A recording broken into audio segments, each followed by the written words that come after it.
Hello, my name is Jelelle Awen. If you're not familiar with me, I am an emotional and spiritual teacher and facilitator and ascension guide, and also an author and writer. And I felt to do a video today about a topic that is very near and dear to my heart and my everyday experience of living, and that is being in a sacred union relationship with my beloved Raphael. And we have been together for almost 10 years. Actually, our 10-year anniversary of our first date is coming up in a few months. So I'm really speaking this, I'm offering this from a lived-in ground of my experience of this for almost a decade, which is in some ways still phenomenal to me. It's still amazing to me to feel the sustaining love and goodness that Raphael and I experience together. So I really feel from my heart, my soul, my very being as a woman, that this kind of union with another is possible for anyone. And one question that I get, of course, a heart cry really, that I get quite often from people is, how do I draw my sacred union mate or partner? How do I bring them into my life? Or if I'm in a relationship, how can it become more of a sacred union? So those are really actually two different questions. So we'll start from the first one, which is, how do I draw my sacred union mate? And my answer is probably not going to surprise you. It's not an easy answer, of course, or these 3 steps and get your mate or that kind of thing. The how to draw a sacred union mate is to experience a sacred union from within. And what this really looks and feels like, a sacred union within, is a balance. And it's a connection, and it's a depolarization of the masculine and the feminine inside of us. So how we work this in our the process that we offer people and the sessions that we hold, and my personal way of experiencing life, is through parts work. And parts are essentially different energies and tones that have had to come through and develop in response to 3D or third dimensional reality. It's a fragmentation that happened because we basically chose as a soul to experience this dense frequency and become polarized and become fragmented. And so there's not a pathology connected to this. It's not a psychosis to say that you have different parts of you. It's acknowledging the fragmented experience of being here. So, it's very common now for people to acknowledge that they have an inner child, for example. In our SoulFullHeart work, we really we expand that picture. We include the inner child, but we also include an inner teenager. We include an inner protector. We include an inner punisher energy, and an inner mother and a father. And these are the tones. They can show up in so many different ways, but these are the ones that I've seen over 15 years of engaging in this process and offering it to others. These are the tones that I've seen the most commonly. So when we're looking at a relationship, let's start with this sacred union within energy or idea. We're really feeling then, what is our inner feminine and our inner masculine? How does that express? It can commonly express as a masculine protector frequency, which is usually armored. It actually shows up often as a knight. Sometimes it can change a lot of forms, though. It can show up as a knight, and then it can immediately change into something softer. Usually that protector is masculine. So in connecting with your protector, you're immediately getting access to your masculine, where it may feel kind of nebulous to you. What does that mean, my masculine? Or you may have other ideas of what that means based on what other people say it is. But connecting directly to your masculine, to your protector, allows it to become very personal for you right away. And I'm going to share in the comments section a video, a really simple guided meditation to meet your protector so that you can start connecting to this energy. If you're a woman and you begin to connect with your inner protector, you are immediately getting access to your masculine. And you're starting to separate from the masculine. And this can be really important because the protector can be quite overprotective of the feminine. And the feminine often seems to show up as an inner teenager. Now that might surprise you. You might immediately feel like, no, my feminine is not a teenager. My feminine is the goddess. And that's possible on a soul level, that's true, or on a 5D level or a higher dimensional frequency. But when you look at relationships, which is really, I feel, the most revealing ground of our 3D expression, if you notice patterns or habits of what we could call, with no judgment, immaturity, push-pull, clinging or grabbing, or even distancing, I don't want any of that. You can feel an immaturity, and you can usually connect it to what you experienced of romance and what you received as a template from your parents' relationship when you were a teenager. So, again, speaking to women, often it's the masculine is represented in this protector energy, and the feminine is actually represented as a teenager energy. It's like the emotional maturation or maturity didn't happen for so many of us going out of teenager and moving into being a mature woman. Or we can also apply this to men too. So and in our culture, there's an emotional immaturity level that is about at a teenager. This is why relationships, I feel, so often don't go into a more mature place, which is more of the sacred union. So this is all from within still. This doesn't even have to do with another person yet. So in feeling this inner sacred union, as you get to know your protector, and then you get to know your inner feminine, and again, this is for men and women, they can start separating.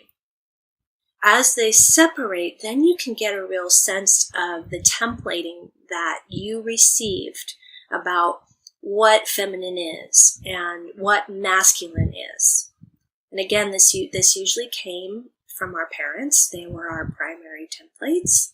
So and then with that templating, there's often one of two reactions that parts of us take. One reaction is to go, to just push away. I don't want anything to do with that templating. And then it gets put off in shadow. It's still there, that templating, and it's still active in us. It's just put away. Or parts of us embrace it and say, oh yes, I want to be just like mom. Or I want to be just like dad. And there's kind of this over-idolizing in that case. So it could be a combination of both, where you have parts of you that are attached and parts of you that have pushed away. So the other exploration here is to feel into the templating you received and how parts of you relate to it. This is also why we connect you with an inner mother and an inner father energy, because this was what went in. This was, again, the templating you received. So no matter what your relationship is currently with your parents, it's really about how it went in the energetic level and how the templating went in at the emotional body level and how parts of you took it in. Parts reality is different than what you would call your conscious I reality. It's similar to when you go into a hypnotic state and you access your higher self, or you access what people call a past life, which I call a Metasoul timeline. There's sorry, I've got hair on my face here. There's an what am I trying to say? Alternative reality there. So you might answer me as a conscious I and say, "Oh, Jelelle, I know I pushed my mother away, but I've healed that. I'm over that now." That may be true, you as an I consciousness, but there's a part of you that took that templating in and took it in as, this is how I need to be now. Or another part pushed it away. So it's that deeper level that we go to with parts work. That isn't just what the conscious personality would say, but what the actual emotional truth is underneath in the emotional body. So it's a deeper exploration. I believe if you're watching this video, you're probably ready to go deeper, or you have already been going deeper. You know that this answer of how do I draw my soulmate is not a pat answer. It's not just a simple or simplistic answer or a strategic answer. Like, oh, these 4 steps and then you'll draw your mate. What I'm trying to expand in you, though, is the sense that the feminine masculine dance, or polarity, or both, happens from within with these parts. And as it's happening with parts of you inside, it's then represented on the outside in the relationships that you're drawn to, in the relationships that you're in.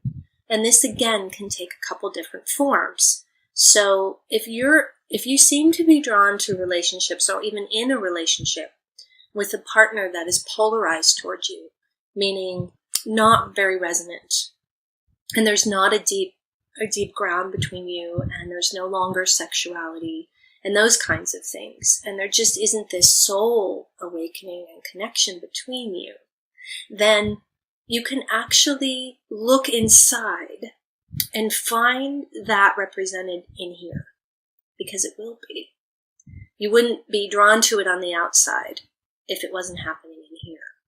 So this disinterested mate, for example, which I hear a lot of, especially in long-term relationships, and then you start awakening and you start changing, and your partner isn't interested, isn't coming along with you.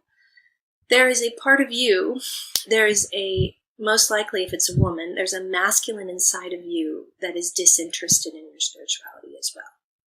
That is also not connected. That is resisting going into feeling states or into awakening states. The only reason you would have a partner that represents that on the outside is if you had it going on the inside. So I so often hear from people all of this energy about their partner. He doesn't do this, and he doesn't do that, and he's not interested in this or that. You can't get any traction if you keep doing that. If you keep going outside of yourself, you cannot change another person. You're aware of this, I'm sure. So bringing this back inward is to look at how it actually is represented inside by a part of you. This is probably the protector, actually, that has fused to the partner on the outside. Right, has merged in with the partner on the outside, but it's actually an inner resistance that's represented there.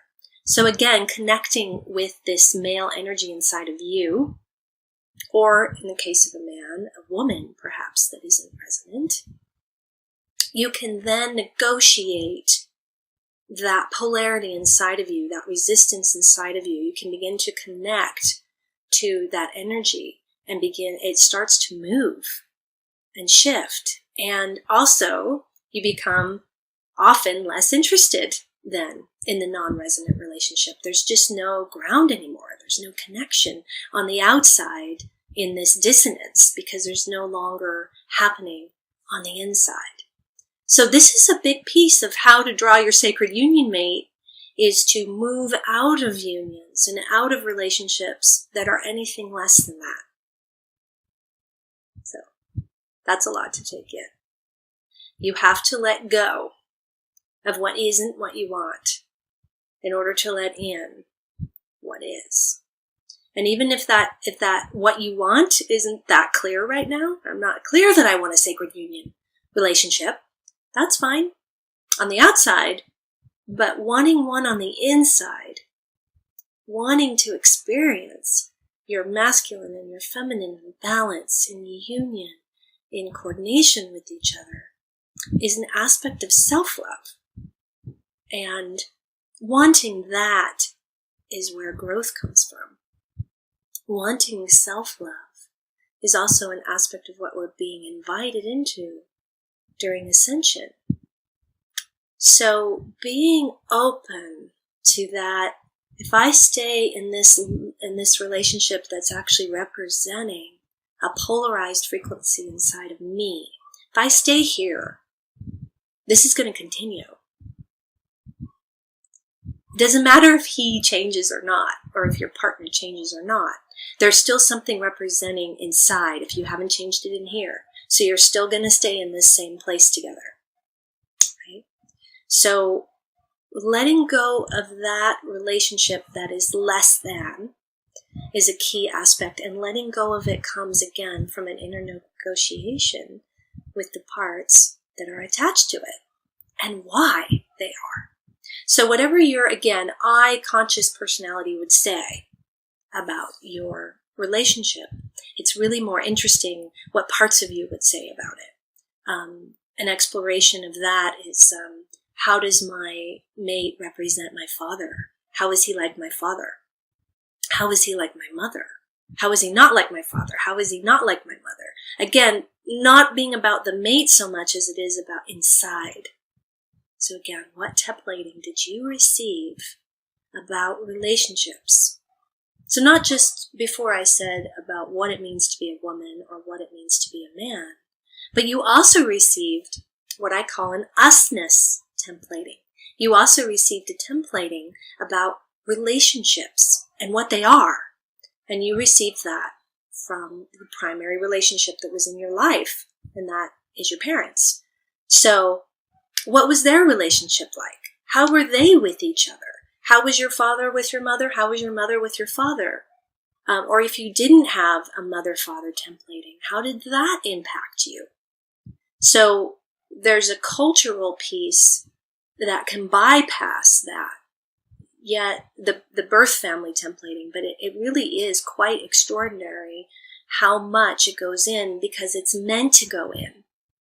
You know, we template everything off of our caregivers. So of course we also template how they are in relationship. And it can be a really fascinating thing to look at that. So if you're not currently in a relationship, but you're single and you're wanting that soulmate, it's why you're watching this video, you could really look at, what was my parents' relationship like? How have my relationships been like that? Or how have they been different than that? And how have parts of me been like my mother in my relationships? How have parts of me been like my father in relationships? If you can start asking those kinds of questions and begin to connect to the parts of you that hold the answers to those questions, you are starting to open out into a whole new ground of self-exploration. As you do this, these are the questions I asked myself for years and worked with space holders for years to go in and feel these things. And it was this inner ground of exploration and healing that then allowed me to show up and say yes to Raphael 10 years ago and that relationship. And it's not like once I went into that sacred union, I no longer went inside. And in fact, that relationship with Raphael deepens my inner relationship. It reflects and mirrors to me what's going on inside of me in here. And to continue to be in that relationship together, we have to continue to be open to going within, as the within flows to the outside. And it can only flow to the outside if there's an overflow. So this is a very meaty topic with lots of layers to it, but I wanted to just give you a quick introduction to a different way to feel it and see it. And I'll give you some links down below to further your study and experience of this. So thank you for joining me, and I will see you soon. Bye.